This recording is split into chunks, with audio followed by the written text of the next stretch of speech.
Buenas, otra vez bienvenidos a este espacio de podcast Contando Historia para Contadores. Y hoy tengo un invitado súper especial, porque además de ser un contador que admiro, fue estudiante mío. Entonces, bienvenido, Carlos. Gracias, Luisiana. Siempre es un placer poder compartir contigo. Mi nombre es Carlos Pinzón, tengo 29 años, soy contador público de la Universidad Autónoma del Caribe. Tengo un magíster, tengo un MBA en Administración y Finanzas y yo ahorita mismo estoy terminando una especialización en Data Analytics.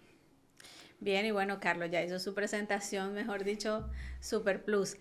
¿Cómo estás el día de hoy, Carlos? Ya dijiste todo tu trayectoria, o bueno, parte de tu trayectoria en la experiencia que tienes y en los estudios que has hecho. Ahora cuéntale al público quién es Carlos. Realmente Carlos es una persona muy entusiasta, muy apasionada en lo que hace. Yo tengo un lema muy chévere que es: yo no hago sino solamente lo que me apasiona, ¿sí?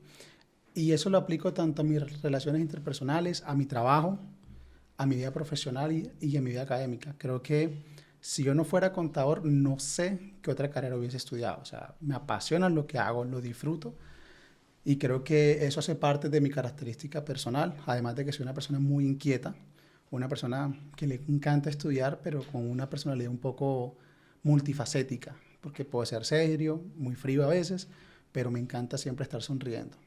Bien, ¿cómo decidiste estudiar contaduría? Realmente en mi cabeza no estaba estudiar contaduría, es una anécdota muy curiosa. Yo quería ser piloto de combate de la Fuerza Aérea. Me presenté, en ese momento no pasé por 2 puntos. Mis papás me dijeron: ven, estudia, no sé, ingeniería de petróleos. Y yo tenía habilidades futbolísticas muy interesantes. Yo llegué a ser arquero, participé de las convocatorias del Bucaramanga en sub-19 y titular y todo. Iba a estudiar en Bucaramanga ingeniería de petróleos, pero realmente siempre me había apasionado los números. Mis papás tuvieron muchos negocios durante el tiempo que yo fui joven. Yo salí del colegio como a los 13 años y me quedé trabajando 5 años con ellos. Cuando ya pagué la inscripción y todo, llego otra vez a un pueblito que se llama Carmen de Chucurí, Santander. Mis papás son de allá. Llego una tarde, no sé, llegué como cansado, me acosté a dormir y dije: definitivamente yo no quiero esto, no siento esa pasión que sí, da plata. Y creo que me levanté en medio de la madrugada y dije: no, quiero otra cosa, quiero probar suerte en una ciudad. Me fui y decidí mandar mi convocatoria para estudiar contaduría. Hasta ese momento yo creía que contaduría era solamente que iban a enseñar cómo manejar el dinero. Realmente hoy no me arrepiento de esa decisión. Fue tal vez una de las decisiones de vida más importantes de toda mi vida. Sí, porque como lo dije ahorita, si no hubiese sido contador, no sé qué hubiese podido ser, realmente. Y entonces en ese momento decides estudiar contaduría y ¿qué pasó después? Porque te fuiste de ciudad, te cambiaste, o sea, estabas en un pueblo y luego pasas una convocatoria. ¿Y qué pasó después? Realmente fue un tema muy curioso, porque mis papás estaban atravesando por una situación económica un poco fuerte. Prácticamente yo les dije: hey, yo me pago mi carrera. Entonces mandé la convocatoria para el ICETES. Me acuerdo tanto que la mandé y el ICETES en ese momento tuvo problemas. Eh, no pudo como desembolsar y duré, me acuerdo tanto, un mes echándole mentira a los profesores diciendo que me iban a matricular. Creo que también usted también le dije esa mentirita. Duré un mes asistiendo a clases sin pagar.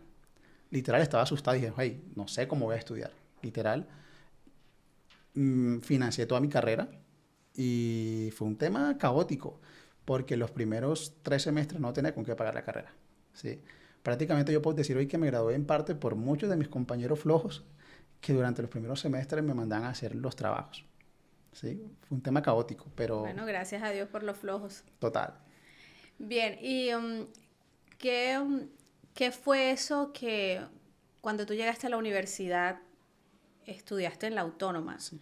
¿Y qué fue eso cuando tú llegaste a la universidad dijiste como que esto es mío? O sea, ¿en qué momento descubriste que te apasionaba la contaduría? Realmente fue una noche.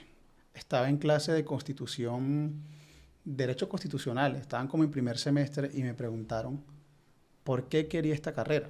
Entonces yo me acuerdo que se me salieron las lágrimas y dije: porque es la única carrera, pero lo dije porque me salió del corazón, que tal vez le puede brindar un mejor futuro a mis hijos. Yo no tenía hijos en ese momento, pero que a su vez me va a enseñar a manejar el dinero y cómo funcionan los negocios. lo dije del corazón. Y ya en ese momento, porque yo arranqué a estudiar en segundo semestre, me di cuenta que el mundo contable y financiero es un mundo demasiado amplio y que lo cual te obliga siempre a estarte retando y en constante crecimiento. Creo que fue en esa noche que yo me di cuenta que esto era lo que yo quería. Y desde ese momento que dijiste, esto es lo que yo quiero, esto me va a enseñar esto, hasta hoy, ¿sientes que ha cumplido tus expectativas? Total, total, no me arrepiento. He podido viajar a diferentes partes del país ejerciendo lo que hago como consultor en diferentes ramas, en diferentes líneas, en diferentes industrias para compañías pequeñas, medianas, grandes. He podido disfrutar lo que siempre soñé, digamos, poder, no es tanto equilibrar, sino poder vivir, integrar como esa vida profesional a mi vida. Sí, sí, sí lo ha valido. No ha sido fácil, claro está, pero lo ha valido cada trasnocho, porque sí hay que trasnochar mucho. ¿Qué necesitó Carlos para pasar de no tener para pagar el semestre a convertirse en lo que es hoy? Realmente es un tema bastante fuerte, ¿sí? Casualmente este fin de semana lo estaba hablando con un gran amigo y que colega y que es cliente también. Yo le decía, a veces hay que sustituir el placer por el dolor. El dolor es necesario. Realmente perdí muchas personas, personas que en algún momento hicieron parte de mi vida, que fueron, no sé, parejas, sacrificar por un sueño más grande, porque esta carrera, si quiere llegar a ser alguien verdaderamente que le dé valor a sus clientes, que le dé valor a sus colegas, porque esto no es una competencia de quién es el mejor contador. Esto es cómo nos colaboramos y cómo ayudamos a crecer a otros colegas, ¿sí? Yo creo que si uno tiene un don, tiene el conocimiento, uno no puede pensar de forma egoísta, sino que tiene que pensar de forma amplia para ayudar a los demás. Y para eso es necesario, considero yo, que hay que sacrificar el sueño mientras otros rumbean, carnavales, llegan borrachos a la universidad. Uno literal está estudiando. Yo tengo una anécdota muy curiosa de una mañana, que era un jueves. Me acuerdo que era un jueves, yo ya había trasnochado toda la semana haciéndole trabajo a mis compañeros y ese día me fui sin desayunar. Y llamé a mi mamá llorando y le dije, mami, no tengo ni por un dedito de 100 pesos, quiero renunciar. Era en segundo semestre. En ese momento, obviamente se me salieron las lágrimas, me levanté y llegaron como 5 compañeros para que le hicieran un trabajo. Literal, solucioné la comida de la noche, invité a mis mejores amigos a comer y literal, pues me fue súper bien. Pero ¿a qué voy con esto? Sacrificio.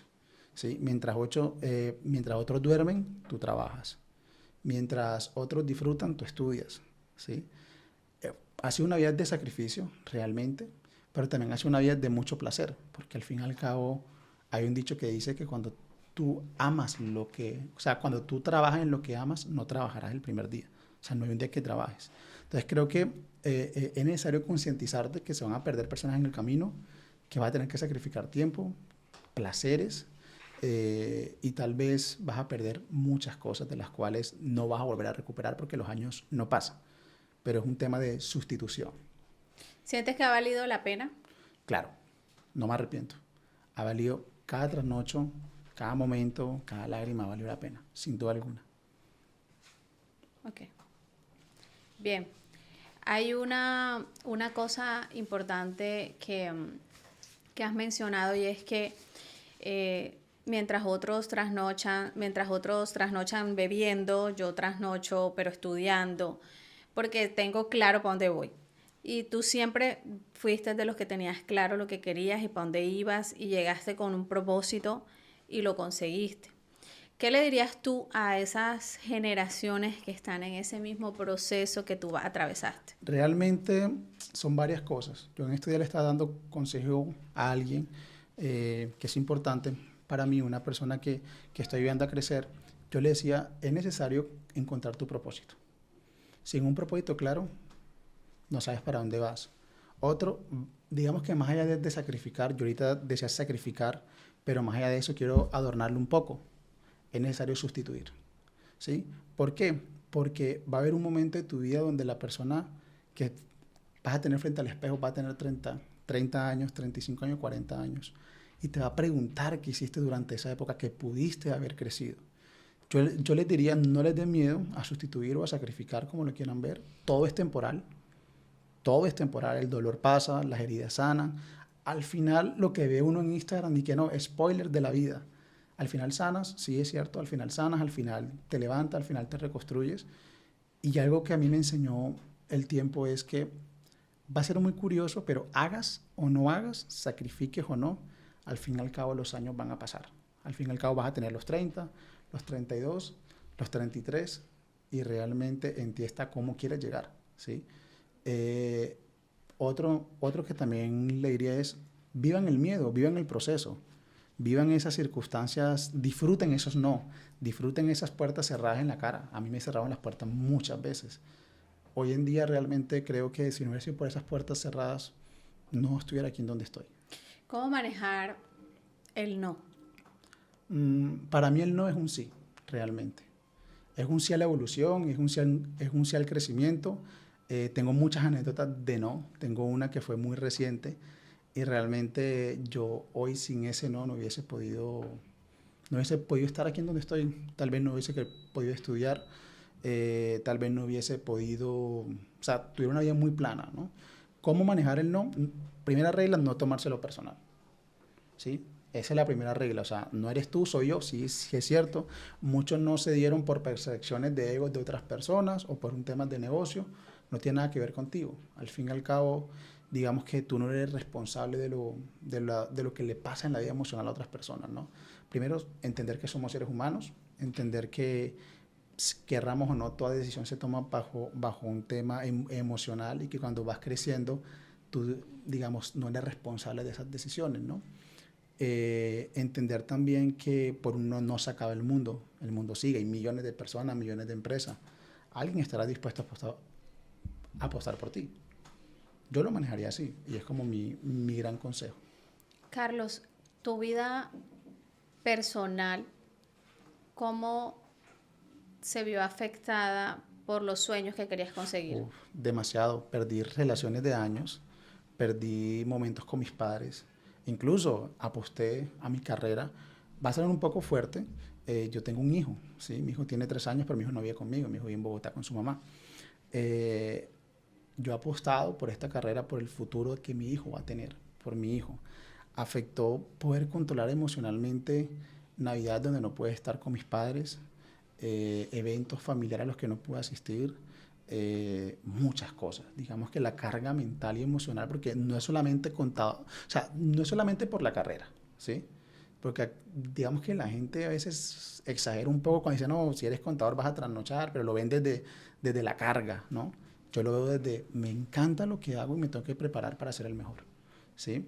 Eso recrea que sí o sí tengo que sustituir ese ser el mejor, no con ego, sino desde quiero crecer porque me apasiona y tal vez dejar algunas cosas para después. Pero así un proceso duro, pero un proceso que estaría dispuesto a pagar otra vez. ¿Qué ha sido la cosa más fea que tú sientes que te ha sucedido como contador? Hubo, hubo una cosa, realmente. Pasó hace 3 años. Yo soy de los que me apasiona lo que hago, esté en donde esté. Yo he trabajado en una Big Four. Yo he trabajado ya en dos Big Fours.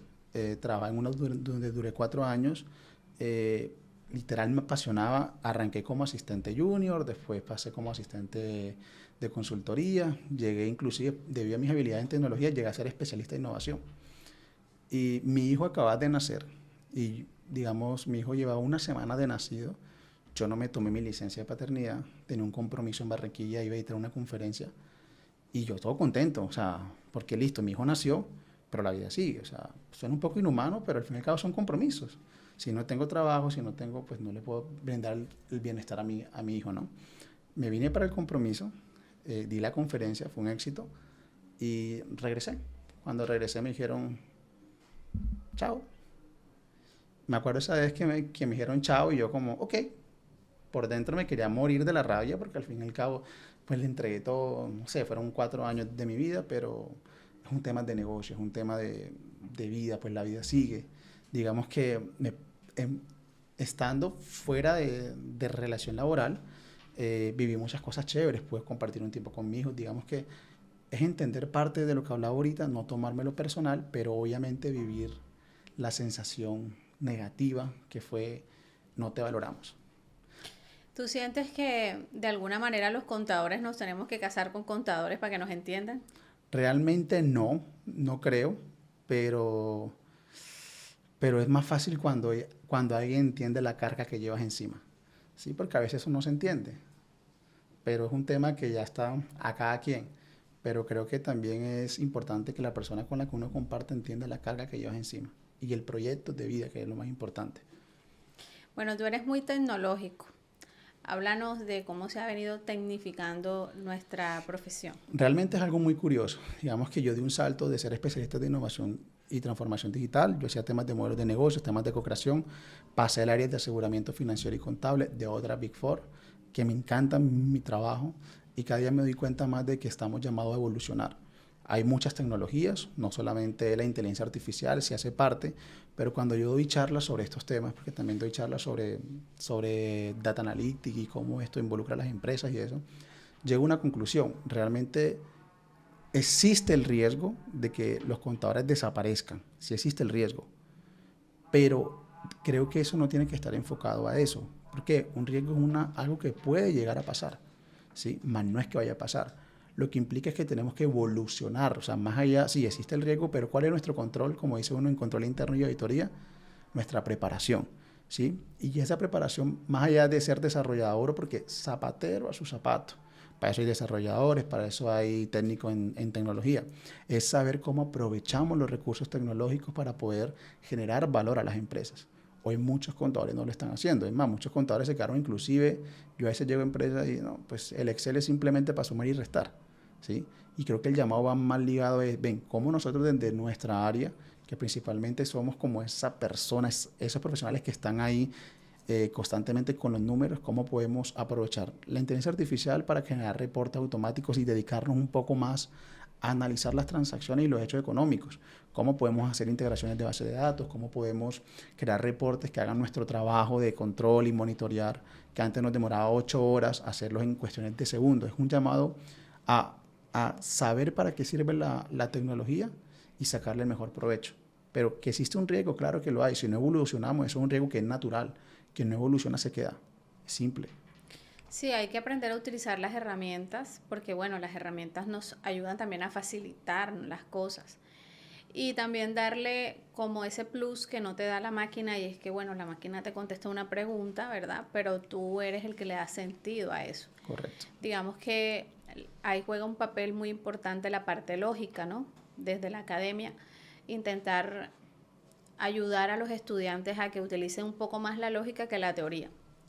Porque ya al paso que vamos ahorita, pues para hacer un asiento contable, pues ya va a tener toda la tecnificación para hacerlo y no va a necesitar que el contador dé una directriz acerca de una cuenta o de un trabajo. Pero sí el contador le puede dar una directriz desde otra índole, más de análisis. Entonces el llamado también sería un poco como que a que empecemos a utilizar las herramientas de análisis para nosotros tecnificar también el trabajo Correcto. o el servicio que le vamos a prestar. Un consejo que le darías a un empresario. Depende de la industria. Pero digamos, si me hablan de un empresario a nivel general, creo que las emociones lo es todo, ¿sí? Yo acostumbro a decirle algo a algunos clientes con los que tengo más confianza y a algunos amigos que a veces piden consejo y es, los retos van a estar. Siempre van a haber retos en la vida de, seas profesional, seas empresario, crear empresa es difícil, cargarse al hombro el peso de una nómina, el peso de unos servicios públicos, de ir a buscar clientes es difícil, pero creo que más difícil es mantenerse cuando estás arriba, cuidar mucho sus emociones, ¿sí? Creo que es necesario, digamos que voy a dar 5 consejos. El primero es las emociones. Hay que cuidar mucho las emociones, cuando estemos abajo, cuando estemos arriba. Siempre es importante. 2, una perspectiva siempre futurista, pero con los pies sobre la tierra. 3, es necesario conocer nuestra industria y para dónde vamos. 4, no correr sin antes aprender a caminar. 5, zapatero a sus zapatos. Jamás busquen ser el de publicidad, el de contabilidad, el que administra, el que vende, porque no va a funcionar. Con el 5 lleva a que unifiquemos las últimas, o sea, todas las 4, digamos, consejos que di, Porque cuando entendemos cómo funciona, somos emocionalmente inteligentes, no corremos antes de caminar, nos va a llevar a que montemos equipos multidisciplinarios, ¿sí? De alta calidad, a medida de que nuestra empresa va creciendo y que crezcamos junto con ella. Y un consejo, bueno, voy a dar una cuña, dije que 5, pero voy a dar una sexta, y es la siguiente. Hay algo que me encantaba en el 2649, yo sé que ya eso ya no existe, pero me quedo con eso y lo abrazo y lo digo cada vez que puedo, y es principio de identidad. Era uno de los principios básicos del decreto 2649. Y es simple, la empresa no eres tú. Son dos personas totalmente distintas. Jamás de los jamases confundas con que seas el dueño, seas el único accionista, tú eres la empresa. No. La empresa es una personería totalmente distinta a lo que tú eres. Cuando entiendes eso, también evitas el error de volverte esclavo de tu empresa. Porque parte del primer consejo es entender que tú también tienes una vida, que tienes que cuidar. Tienes una familia, unos hijos, una esposa, una novia, un amante, lo que tengas, que tienes que cuidar y tienes que vivir. Porque si no estás bien emocionalmente, no vas a poder enfrentar los retos cotidianos. Mira que has dicho algo súper importante. Bueno, todos esos 6 consejos son súper capitalizables. Y ahí entra de pronto un poco este tema de que a veces, por ejemplo, nosotros cuando estamos sabes que el empresario tiene unas etapas, ¿no? Primero es un emprendedor, luego ya se convierte en un empresario y así mismo como va evolucionando su negocio, él también debería ir evolucionando en mentalidad. No es lo mismo cuando yo coloco un establecimiento chiquito, ¿verdad? Donde yo soy todo, yo soy el cajero, yo soy el que vende, yo soy el que factura, yo soy el que maneja el inventario. A cuando ya tengo toda una estructura, ¿verdad? Y cuando ya se tiene esa estructura, ya sí es necesario empezar a pensar no como emprendedor, sino como empresario. Correcto. Y ahí cabe perfectamente las 6 pautas que diste. Y es súper importante para mí, me quedo con esa que dijiste, entender que la empresa es una persona distinta a mí y que no porque yo sea el dueño voy a manejar los recursos como si fueran de mi bolsillo, ¿cierto? Y que para eso yo voy a necesitar una persona que me recomiende, que me aconseje, porque al final se vuelve como una bola de nieve que luego no puedo controlar. Correcto. Y por eso quiebra la mayoría de las personas, porque llega un momento de la cúspide de tu negocio y van a venir situaciones como cuando vino el COVID, que nosotros no estábamos preparados para asumir el COVID. Sin embargo, hablaba con una colega hace poco, nosotros pasa el COVID, pasa no sé qué, pero los que estamos preparados no nos afecta tanto porque, por lo menos a mí no me faltó trabajo en el COVID, yo trabajé toda la temporada del COVID, porque igual las obligaciones fiscales continuaron, ¿verdad? Y la gente tenía que cumplirlas, entonces yo tuve trabajo, ¿cierto? Pero cuando no me preparo para eventualidades, sino que todo lo del negocio lo vuelvo como de bolsillo, obviamente pasa una eventualidad y yo no voy a tener, me va a tocar cerrar porque porque voy a quebrar. Entonces, ¿qué le dirías tú a las personas que tienen malos hábitos que de pronto están a tiempo de corregirlos? Primero, tomar conciencia. Segundo, aceptar. Realmente los malos hábitos no te convierten en un ser inferior. Y no tenerlos tampoco te convierte en un ser superior. Creo que es necesario ser empático y alzar la mano cuando no podemos, ¿sí? ¿Por qué? Porque esto es una bola de nieve. Simple, esto es una bola de nieve. Cuando uno no para, en el momento que tiene que parar, yo siempre lo he dicho, al fin y al cabo el tiempo va a pasar. O sea, si tú tienes que haberte detenido hace 6 meses y te detienes a los 12 meses, al fin y al cabo el tiempo pasó los 12 meses. Pero la diferencia es que vas a tener que pagar las consecuencias de 12 meses y no de 6. Yo les diría, no está mal alzar la mano. O sea, nadie es perfecto, ¿sí? Tener malos hábitos no te hace inferior ni te hace menos que nadie. Pero vuelvo y digo, no tenerlos tampoco te hace un ser superior. Buscar a alguien de confianza que te asesore, que te ayude a construir, que te genere valor. Yo siempre he dicho, al abogado, al contador y al médico y al cura, se le dice toda la verdad. Y que hagas caso, porque de pronto tú aconsejas y aconsejas y aconsejas y no hacen caso, ¿vale? Sí. Entonces la idea es que hagan caso también, que atiendan las recomendaciones, ¿verdad? Yo le añadiría eso, porque Sí. listo, yo reconocí que tengo este problema, no sé, tengo dificultades, pero listo, las reconozco, las asumo, tomo conciencia, busco a alguien que me apoye, pero tengo que además seguir las recomendaciones de ese mentor que conseguí para que me ayude a repotencializarme y a crecer. Entonces Correcto. sería como lo que yo le añadiría a lo que acabas de decir. Anécdotas que nos quieras contar. Uy, tengo muchas. Muchísimas. Pero busca dentro de tu A ver, enciclopedia una que... que den risa, que sean de Bueno, superación. una de risa y una de superación. Bueno, tengo una en la universidad, muy curioso, casualmente era mi segundo semestre. Yo en segundo, no, mentira, era mi primer semestre. Resulta y pasa que era el 12 de marzo, mi cumpleaños. Obviamente mis padres estaban pasando por una situación económica un poco precaria. Eh, Nada más me acompañaban 10.000 pesos para ir, o sea, para comer algo, no tenía más. O sea, ese fue mi regalo de cumpleaños de esa época, 10.000 pesos. Entonces yo ya en la universidad tenía un grupito de amigos, éramos como 6. Hoy en día prácticamente de esos 6 me queda uno, que es como un hermano, que es mi socio, en muchas cosas que hacemos. Pero esa vez yo me acuerdo que yo pasaba por una tienda. Entonces en ese entonces era el tema de las chequitas. Que había unas chequitas de Coca-Cola que decía como que ven y una Big Mac y tal. Comí ese día, invité el día de mi cumpleaños a mis 6 amigos a comer en McDonald's con 10.000 pesos, como con 15 checas. Literal, o sea, esa es nuestra anécdota que nos contamos cada vez que nos reunimos. Eh, a nivel empresarial, tengo una. A nivel profesional, tengo una que fue muy curiosa. Yo siempre he sido muy inquieto. Entonces, me acuerdo que trabajaba en su momento como asistente contable en una empresa. Pero yo quería más, a mí siempre me ha gustado el voltaje y moverme y tirarme de un lado para otro y que me manden. Yo soy feliz, ocupado, me encanta. Y ese día me llamaron a una entrevista en una firma local. Me entrevistaron y mi carta de presentación fue: yo me le mido a lo que sea. La persona me escuchó, después me dijo: tú no estás a la altura de esta empresa.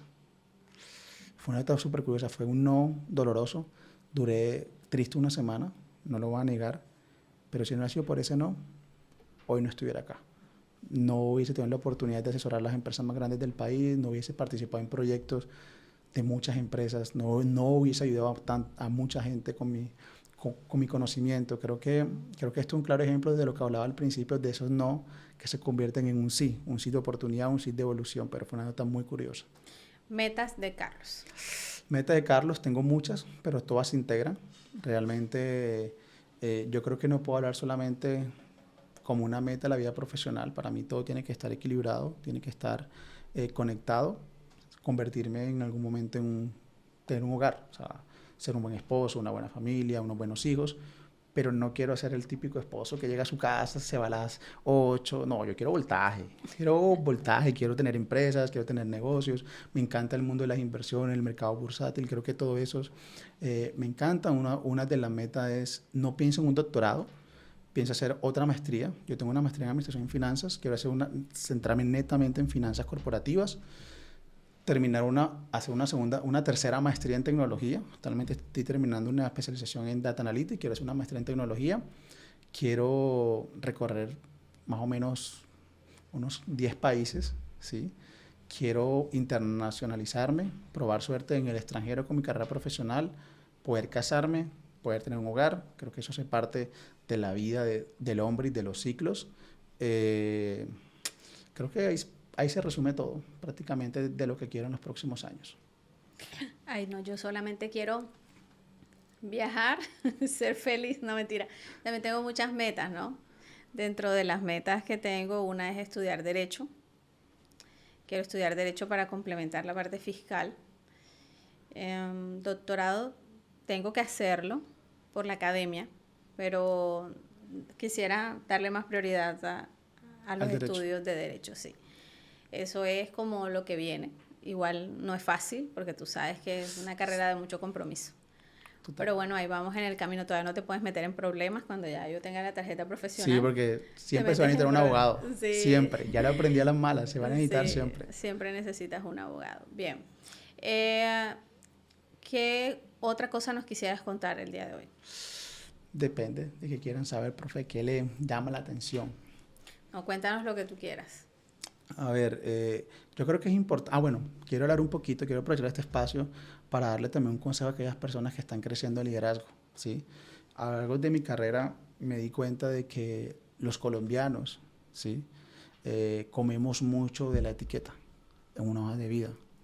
Y creo que como profesionales estamos llamados a ver mucho más allá de eso, a convertirnos en líderes innatos y ayudar a crecer a los demás. Tengo muchas experiencias que me han dado dos de mis asistentes, que los quiero mucho. Me han enseñado tantas cosas sobre lo que es el liderazgo. Y creo que es importante que sin importar en el punto de la carrera en el que estés, seas socio de una empresa, seas contador, de hecho, seas el más, seas gerente, es importante formarse como un líder. Bueno, Carlos hace su declaración de renta. Sí, total. Sí, eso me la hago yo misma, eso no... Eso te la haces tú mismo. Carlos, ¿cómo le va con la nómina? La nómina es uno de los temas que menos me gusta, eso sí no lo voy a negar. En su momento fui liquidador de nómina de una empresa, literal, lo tengo que confesar aquí frente a las cámaras, fue un hueso. Eso no va conmigo, no me gusta, la verdad. No, terrible.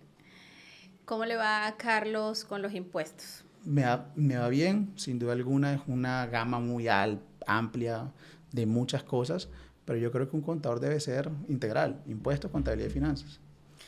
Una anécdota fea que te hubiese pasado con un cliente. Que no me paguen. Creo que ese es el mal de todos los contadores, ¿no?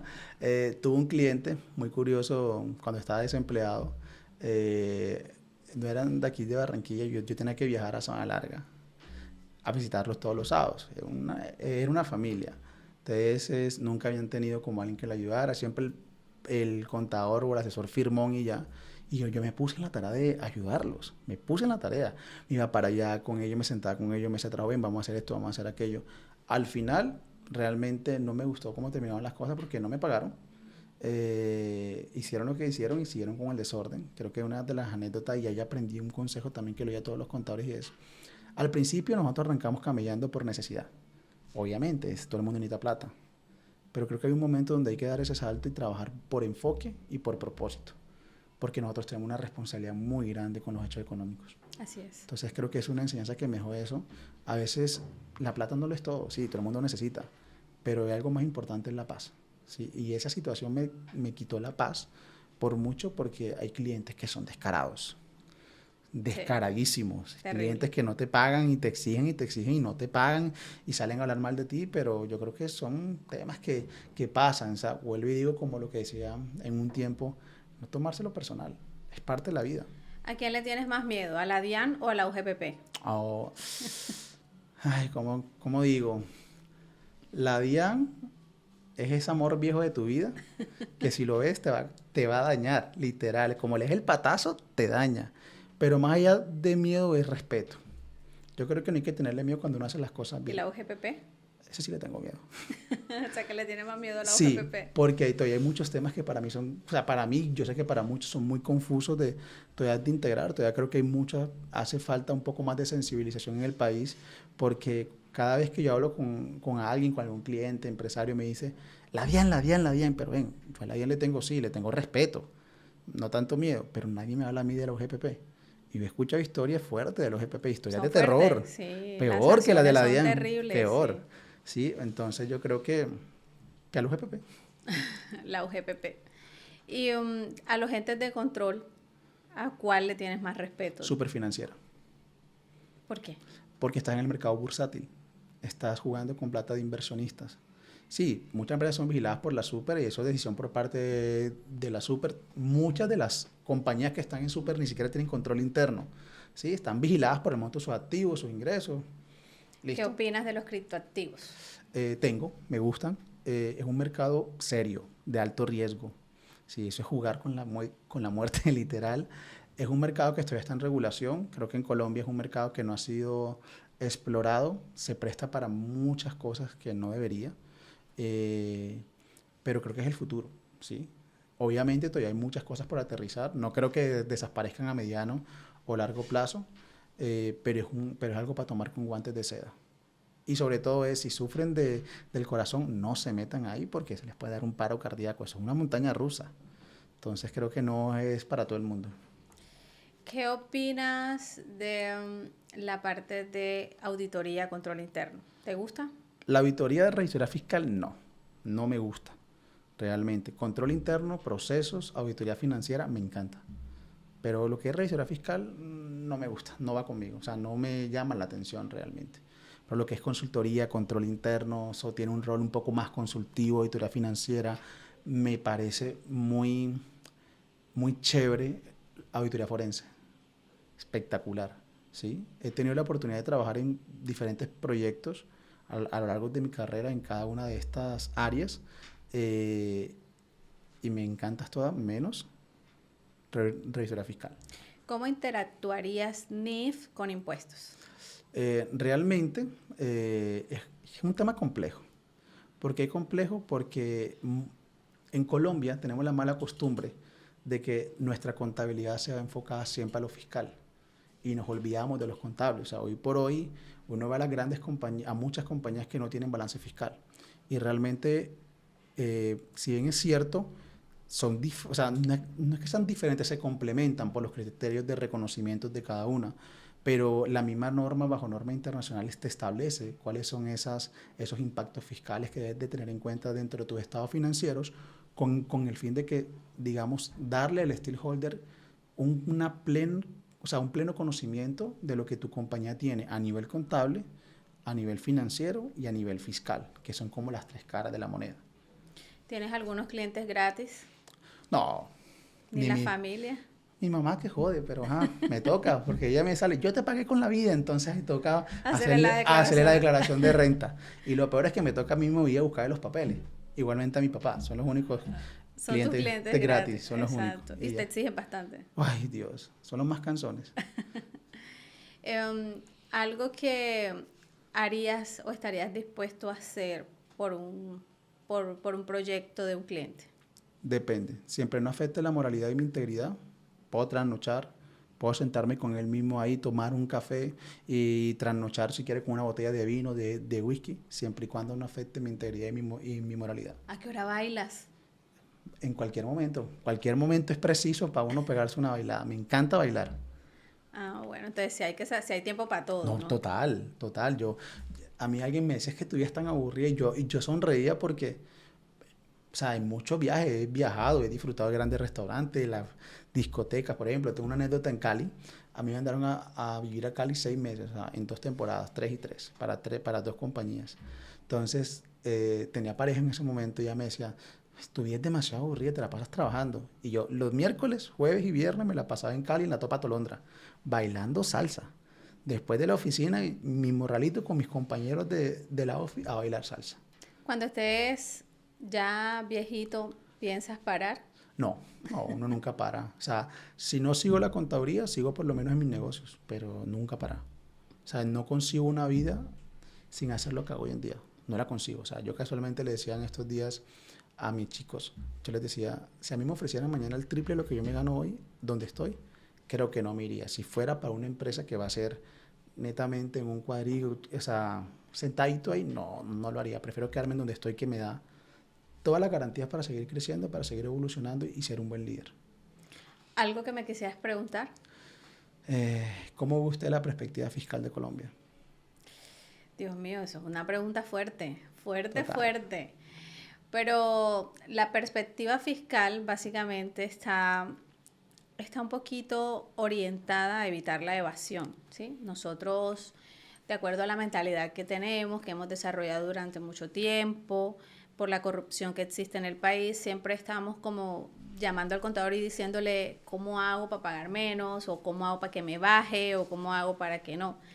Entonces la perspectiva fiscal va orientada, que siempre lo ha estado, pero ahora se ha cerrado el cerco, en que si tú ganas, pagas. Y las tasas de tributación hoy en día para los empresarios son altas, la renta es un 35%, es un socio que no tenemos en cuenta, pero que se lleva el 35% de tu ganancia, ¿verdad? Y ni siquiera de la ganancia neta del negocio, sino de la ganancia fiscal, es decir, que no descuento todo lo que yo me gasto, sino exclusivamente lo que ellos disponen que puedes descontar y te llevan el 35%. Lo mismo que los establecimientos como restaurantes, bares, no sé qué, tienen su cargo y obviamente uno entiende que en la preparación de todo eso y de consecución de clientes que mencionaste ahorita se van unos costos altos, pero la norma es la norma y así está estipulada y todos vamos a tener que pagar, o sea, no va a haber persona que se escape del ojo de la DIAN. Sepas o no sepas si estás declarando renta o no estás declarando renta, te va a tocar. Y la administración tampoco está obligada a decirte, venga mi amorcito, yo le explico cómo va a pagar la renta, porque no lo van a hacer. Entonces, para mí la perspectiva fiscal está en evitar evasión, se va a concentrar ahí. Los recaudos de impuestos han venido aumentando, pero han venido aumentando por todas estas políticas de facturación electrónica y documentos electrónicos que por supuesto mejoran el ojo fiscalizador. Entonces, creo que ese es como el sentido que tiene, ¿ya? Ayer escuchaba un noticiero que decía de que el gobierno estaba reportando un crecimiento de la economía, ¿verdad? Creo que era del 1.8. Y hablaban de que una parte de ese crecimiento se debe a que se descongelaron los precios de la gasolina, porque digamos que en el gobierno anterior habían hecho una congelación del precio de la gasolina. Y este gobierno lo quitó, por eso es que estamos pagando la gasolina más alta. Y una parte del presupuesto nacional se iba a cubrir esos desfases en el precio de la gasolina. Entonces digamos que por eso ellos dicen que la economía crece, una parte, porque al no presupuestar un rubro para aguantar el precio de la gasolina, por ejemplo, ya hay más dinero para apropiarlo en otras cosas que está utilizando el Estado. Pero todo esto es como una cadena. Al final nosotros, la mano de obra, los que estamos trabajando, nos toca pagar. Por ejemplo, si eres independiente, tú tienes tu seguridad social, señores UGPP. ¿Retención? Tenemos las retenciones que nos practican, si queremos descontar los costos, porque si no, nos toca por la laboral. Tenemos, y ahora todo está limitado al 40%. O sea, ya se cambia un poco ese paradigma, ¿no? Que si yo tengo costos voy a descontar más. Está limitado al 40%. Entonces, lo que va es a aumentar el recaudo, sobre todo en las personas naturales, porque bueno, las empresas tendrán justificadas sus rentas, ¿verdad? Tienen retenciones también que les apoyan, pero va más orientado hacia las personas naturales, van a cerrar un poco más la línea. Yo creería que al futuro van a declarar todos, ¿verdad? Eso es lo que se viene. Inclusive si tienes un negocio pequeño, veo que la gente ahora en todas partes es como págame en efectivo, dame en efectivo, nadie quiere mover los bancos porque están, a partir del 1 de noviembre el extracto se convierte en otro documento electrónico, entonces la administración tributaria tendrá todo de primera mano los movimientos que tengas, a quién le consignas y todo. Entonces se vuelve un poquito más cerrado. Entonces va orientado a eso, a poder controlar la economía y a que tú pagues lo que te corresponde pagar por las rentas que obtengas. Un cliente me decía, ¿cómo hago para no pagar? No generes ingresos. Sí, correcto. No generes, porque si tú generas ingresos, ese ingreso tienes que pagar. Y alguien tiene que pagar. O sea, seas tú como persona natural porque eres empleado o sea la empresa por las utilidades, pero hay un doliente, sí, por algún lado. Entonces va orientado a esa, la perspectiva que yo veo o vislumbro es a mayor recaudo. De pronto no modificarían mucho las tarifas, creo. O sea, igual es algo que creo. Pero sí van a buscar más fiscalizadores para poder coger la información que ya tienen electrónica y empezar a controlar. Mira que eso es muy curioso porque eso abre puertas también a oportunidades para nosotros, los contadores. Y yo veo dos frentes, ¿sí? Como para complementar ahí. Uno, que nosotros como profesionales, indistintamente de qué punto de nuestra carrera estamos, nos movamos a querer aprender, a actualizarnos y están constantemente actualizaciones.